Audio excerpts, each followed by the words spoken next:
এই পরিবারে তার ওয়াইফ আছে, তার দুটো বাচ্চা আছে। মেয়েটা ক্লাস 9 পড়ে, সেইটার বয়স এই 3 বছর। সে অন্তত 12-14 লক্ষ টাকা খরচ করে এই সাইফ্রান্সে যায়, জমা জমি ভিটে বাড়ি ঘর বাড়ি বন্ধক রেখে চলে গেছে। এখন এই অসহায় বাচ্চা স্ত্রীর কি হবে? তার কিছুই নেই, জমা জমি মাঠে এক টুকরো জমিও তার নাই।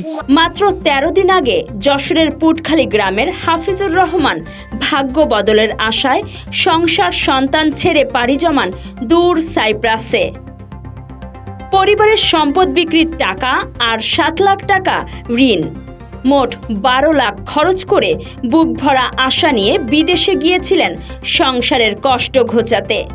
কিন্তু নির্মম ভাগ্য, কাজের প্রথম দিনেই 7 তলা ভবনের ছাদ থেকে পড়ে গেলেন তিনি।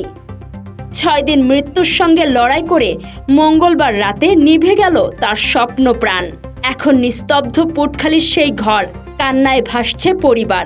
স্বজনরা শুধু বলছে, আমাদের আলোর প্রদীপ নিভে গেছে, মরদেহ হয়ে ফিরছে আমাদের হাফিজুর। যশোরে ন্যায়ভিত্তিক ও জবাবদিহিমূলক গণতন্ত্র প্রতিষ্ঠার দাবিতে জামায়াতে ইসলামী 5 দফা দাবি ঘোষণা করে বিক্ষোভ মিছিল ও সমাবেশ করেছে।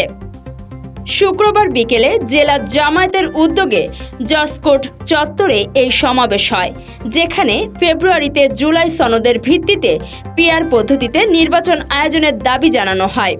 একই দাবিতে যশোরের চৌগাছা, কেশবপুর ও বাঘারপাড়া সহ বিভিন্ন উপজেলায় পৃথক পৃথক বিক্ষোভ সমাবেশ ও মিছিল হয়েছে। এসব সমাবেশে বক্তারা অবাধ সুষ্ঠু নির্বাচন, জুলুম নির্যাতনের বিচার এবং গণতন্ত্র পুনঃপ্রতিষ্ঠার আহ্বান জানান। যশোরের doctor Abdur Razzaq municipal college কেন্দ্রে অনুষ্ঠিত হয়েছে পুলিশের অধস্তন কর্মকর্তা ও কর্মচারীদের 2025 সালের বিভাগীয় পদোন্নতির বহু নির্বাচনী পরীক্ষা। যশোর, মাগুরা, নড়াইল, ঝিনাইদহ জেলার শতাধিক পরীক্ষার্থী অংশ নেন। সকাল 10টায় এএসআই থেকে এসআই এবং বিকালে কনস্টেবল নায়েক থেকে এএসআই পদে পরীক্ষা হয়। খুলনা পুলিশ রেঞ্জের অ্যাডিশনাল ডিআইজি শেখ জয়নুদ্দিন পরীক্ষা পরিচালনা করেন এবং সফলভাবে আয়োজনের জন্য যশোরের পুলিশ সুপার রওনক জাহানকে ধন্যবাদ জানান। পুলিশের বিভিন্ন পর্যায়ের কর্মকর্তারা পরীক্ষা কেন্দ্র পরিদর্শন করেন। শারদীয় দুর্গাপূজা উপলক্ষে দেশের বৃহত্তম বেনাপোল স্থলবন্দর দিয়ে টানা 6 দিন আমদানি রফতানি কার্যক্রম বন্ধ থাকবে। 28 সেপ্টেম্বর থেকে 2রা অক্টোবর পর্যন্ত ভারতীয় পেট্রাপোল বন্দর বন্ধ থাকার পাশাপাশি 3রা অক্টোবর সাপ্তাহিক ছুটি যুক্ত হওয়ায় এই বিরতি হবে। তবে এই সময়ে বন্দরে মালামাল লোড আনলোড, কাস্টমসের কাজ এবং পাসপোর্টধারী যাত্রীদের চলাচল স্বাভাবিক থাকবে। বিশেষ ব্যবস্থায় ইলিশ মাছ রফতানি অব্যাহত থাকবে।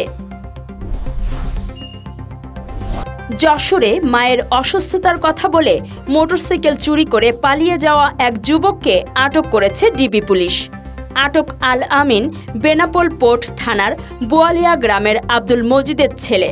ডিবি জানায়, 2রা আগস্ট আল আমিন ও সহযোগী রিমন এক যুবকের মোটরসাইকেল নিয়ে ফেরত দেওয়ার আশ্বাসে আরও 10,000 টাকা হাতিয়ে নেয়। এরপর গা ঢাকা দিলেও অভিযোগের ভিত্তিতে আল আমিনকে আটক করে মোটরসাইকেল উদ্ধার করেছে ডিবি। শুক্রবার আদালতে সোপর্দ করলে বিচারক তাকে কারাগারে পাঠানোর আদেশ দেন।